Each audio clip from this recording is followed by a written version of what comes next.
नमस्कार दोस्तों, मेरे इस मंच पर मैं अभिसार शर्मा आपका स्वागत करता हूं। उत्तर प्रदेश चुनावों से जुड़ी हर बड़ी खबर के साथ मैं आपके सामने लेकर आया और प्रधानमंत्री नरेंद्र मोदी ने उत्तर प्रदेश के चुनावों में गाय का सहारा लेना शुरू कर दिया है।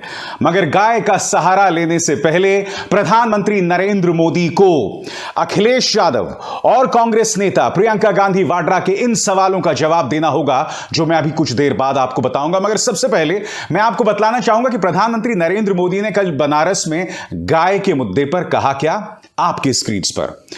प्रधानमंत्री ने कहा, गाय और गोबर धन की बात करना कुछ लोगों ने गुनाह बना दिया है। गाय कुछ लोगों के लिए गुनाह हो सकती है, हमारे लिए गाय माता है, पूजनीय है। प्रधानमंत्री, मैं आपसे एक सवाल का जवाब चाहता हूं। पिछले 5 सालों से उत्तर प्रदेश में बीजेपी की सरकार है, 7 सालों से केंद्र में बीजेपी की सरकार है।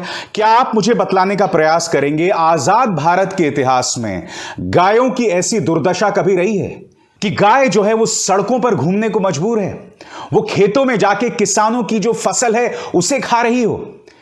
आजाद भारत के इतिहास में क्या कभी हमने ऐसा नजारा देखा जो हम लगातार देखते आ रहे हैं? और सबसे बड़ी बात, गाय की बात करना गुनाह है, प्रधानमंत्री कह रहे हैं। प्रधानमंत्री, मैं आपसे पूछना चाहता हूं, 5 सालों में आपने गाय को ऐसी क्या सुरक्षा दी कि वो अब भी उसके बारे में बात करना गुनाह हो गया है? योगी आदित्यनाथ क्या कर रहे थे पिछले 5 सालों से? आपकी सरकार पिछले 7 सालों से क्या कर रही थी, सिवाय गाय के नाम पर वोट्स हासिल करने के अलावा? मैं आपको बतलाना चाहता हूं दोस्तों कि अखिलेश यादव और प्रियंका गांधी वाड्रा ने गाय के ऊपर क्या सवाल उठाए थे, जिनका जवाब प्रधानमंत्री नरेंद्र मोदी को देना पड़ेगा। अखिलेश यादव, आपके स्क्रीन पर, एक्सप्रेसवे से गुजरते हुए सड़कों के किनारे गायों की यह दुर्दशा देखकर बहुत दुख हुआ। ये उपेक्षित भूखी प्यासी गायें सड़कों पर भटककर स्वयं किसी दुर्घटना का शिकार हो सकती हैं या किसी बड़ी दुर्घटना का कारण बन सकती हैं। सरकार को इनके संबंध में उचित व्यवस्था वह प्रबंध करना चाहिए। तस्वीरों के साथ अखिलेश यादव यहां पर योगी आदित्यनाथ सरकार की आलोचना कर रही हैं। जो अहम बात वो कह रही हैं कि खुद किसी दुर्घटना का शिकार हो सकती हैं या किसी बड़े दुर्घटना को अंजाम दे सकती हैं। और कुछ दिनों पहले दोस्तों ये हुआ भी, 7 अक्टूबर 2021, इस तारीख को गौर कीजिएगा। दैनिक भास्कर के मुताबिक गाय को बचाने में किसान पथ पर हुआ हादसा। किसान पथ की आउटर रिंग रोड पर गाय को बचाने में डबल डेकर बस की ट्रक से आमने सामने भिड़ंत हो गई थी। इसमें 15 यात्रियों की मौत हो गई थी, जबकि 27 घायल हुए थे। बहुत दूर नहीं है घटना, 7 अक्टूबर 2021। तो मैं प्रधानमंत्री नरेंद्र मोदी से पूछना चाहता हूं कि आप गाय पर सियासत तो कर रहे हैं, मगर कृपया इन सवालों का जवाब दीजिए कि गायों की ऐसी दुर्दशा क्यों है जो आपको उत्तर प्रदेश में दिखाई देगी। आप दिल्ली से देहरादून जाइए, पश्चिमी उत्तर प्रदेश में आपको दिखाई देगा कि गाय किस तरह से खुलेआम सड़कों पर घूम रही हैं, उन्हें किसी तरह की कोई सुरक्षा नहीं है। और मैं आपको यह भी बताना चाहता हूं दोस्तों, 13 दिसंबर 2021 को बांदा में जो कथित तौर पर गायों को जिंदा दफनाया गया था, इस पर जिस तरह से भड़क गई थी प्रियंका गांधी वाड्रा, उसको लेकर भी उनका एक सवाल है और मैं चाहूंगा प्रधानमंत्री इसका जवाब दें।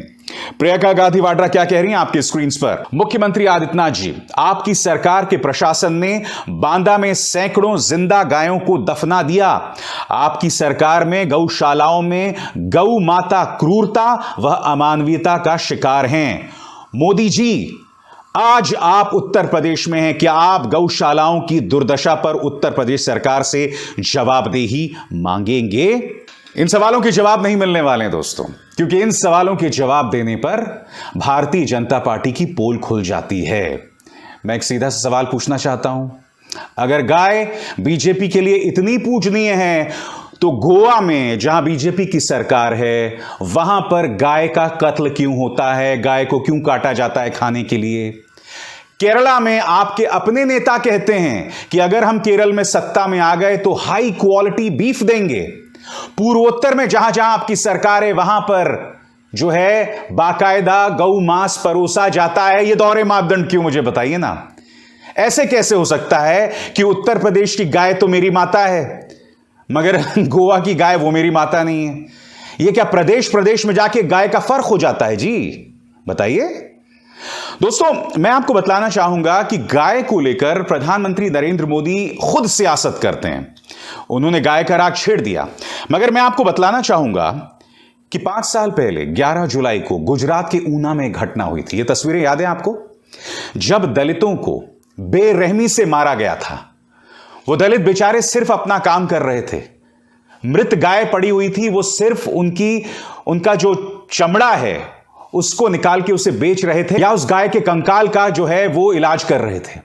बेरहमी से उनको पीटा गया था। और यह हुआ था उत्तर प्रदेश चुनावों के बिल्कुल करीब। प्रधानमंत्री नरेंद्र मोदी को उस वक्त क्या लगा कि कहीं मेरा दलित वोट जो है वो ना छिटक जाए। फिर अचानक उन्होंने गौ रक्षकों पर हमला शुरू कर दिया, क्योंकि वो जानते थे गौ रक्षक जो हैं वो कभी भी बीजेपी के खिलाफ वोट नहीं कर सकते। मैं आपको सिलसिलेवार तरीके से बताना चाहता हूं उस वक्त गाय को लेकर प्रधानमंत्री ने क्या क्या बयान दिए थे, किस तरह की सियासत खेली थी। आपकी स्क्रीन पर फर्जी गौ रक्षकों पर प्रधानमंत्री कब कब क्या बोलते रहे, यह भी जानिए। 6 अगस्त 2016 दिल्ली। गोरक्षा का दावा करने वाले करीब 70 से 80% लोग असामाजिक काम में शामिल मिलेंगे। गोरक्षा का दावा करने वाले लोग अपनी दुकानें चला रहे हैं। 7 अगस्त तेलंगाना में उनका बयान। कुछ लोग गोरक्षा के नाम पर समाज में तनाव पैदा करने का प्रयास कर रहे हैं। मैं देशवासियों को बताना चाहता हूं कि फर्जी गोरक्षकों से सचेत रहें, ऐसे लोगों की पहचान करने की जरूरत है। फिर 29 जून 2017 साबरमती आश्रम। क्या गाय के नाम पर हम किसी इंसान को मारने का हक हमें मिल जाता है? गाय के नाम पर किसी की हत्या की जाए यह स्वीकार्य नहीं है। अहिंसा हमारे देश का धर्म रहा है, हम कैसे इसे भूल सकते हैं? उस वक्त प्रधानमंत्री ये बातें क्यों कर रहे थे? उस वक्त प्रधानमंत्री इसलिए बातें कर रहे थे क्योंकि 11 जुलाई 2016 को दलितों को बुरी तरह से पीटा गया था और प्रधानमंत्री को दिख रहा था कि अगर उन्होंने उस पे बयान नहीं दिया तो दलित वोट बैंक उनसे छिटक जाएगा। और मैं नहीं भूला हूं प्रधानमंत्री का वो जबरदस्त लम्हा कि आओ मेरे सीने पर गोली मारो, मेरे दलित भाइयों को छोड़ दो। सुनिए उनका यह बयान। मैं ऐसे लोगों को कहना चाहता हूं, अगर आपको कोई तकलीफ है तो वार करना है तो मुझ पे करिए, मेरे दलित भाइयों पर वार करना बंद कर दीजिए। वार करना है तो मुझ पे कीजिए, गोली चलानी है तो मुझ पे चलाइए, मेरे दलित भाइयों पर मत चलाइए। सुना आपने साहब? तो प्रधानमंत्री नरेंद्र मोदी ने पिछले चुनावों में भी गौ की बात की थी, मगर उस वक्त उन्हें लग रहा था वोट्स हासिल करने के लिए मुझे गौ रक्षकों पर निशाना साधना चाहिए, क्योंकि वो दलितों की पिटाई कर रहे हैं और उससे मेरा दलित वोट बैंक छिटक जाएगा। अब एक बार फिर गौ रक्षा की बातें की जा रही हैं। मैं आपसे एक सवाल पूछना चाहता हूं। मथुरा में तनाव पैदा करना, वहां पर शाही ईदगाह में जबरदस्ती कृष्ण भगवान की मूर्तियां लगाने का प्रयास करना, पश्चिमी उत्तर प्रदेश में जाकर बार बार मुजफ्फरनगर दंगों की याद दिलाना, फिर गौरक्षा की बातें करना, यह सब क्या बतला रहा है?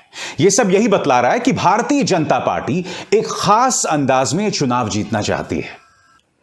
और दूसरी तरफ पश्चिमी उत्तर प्रदेश से कुछ ही दूर पर हरिद्वार में एक धर्म संसद हुआ दोस्तों। वहां पर मुसलमानों को मौत के घाट उतारने की बात की गई। मुश्किल से एक FIR दर्ज हुआ है, मगर जिन संतों ने वो बयान दिया था उन तथाकथित संतों ने उन पर कोई एक्शन नहीं हुआ है। वहां पर यह भी कहा गया था कि अगर हिंदू राष्ट्र नहीं बना तो 1857 से बड़ी क्रांति होगी अपनी सरकार के खिलाफ। वहां पर यह भी कहा गया था कि तलवार से बात नहीं बनेगी, बड़े बड़े हथियार हमें रखने पड़ेंगे। अगर देशद्रोह कहीं लागू होना है, सेडिशन कहीं लागू होना है, तो यह वो जगह थी। और यह सब कहां हो रहा है? हरिद्वार, जो कि पश्चिमी उत्तर प्रदेश से सटा हुआ है। इस बात को समझिए, पश्चिमी उत्तर प्रदेश एक बार फिर बीजेपी की प्रयोगशाला बन रही है। वहां पर किसानों ने इनकी पूरी राजनीति को फेल कर दिया है। एक बार फिर फिजाओं में अल्लाह अकबर, हर हर महादेव के नारे लगाए जा रहे हैं।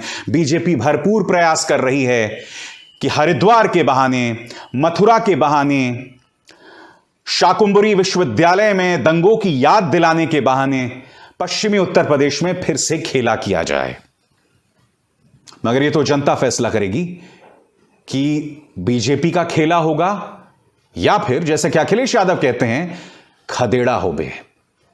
इस मंच पर हम ये तमाम मुद्दे आपके सामने लाते रहेंगे। बड़ी खबर आज की ये है, प्रधानमंत्री नरेंद्र मोदी गाय की बात तो कर रहे हैं, मगर उसमें दोहरे मापदंड भरे हुए हैं। गाय की दुर्दशा उत्तर प्रदेश में क्यों है, इसका जवाब भी उन्हें देना पड़ेगा। नमस्कार।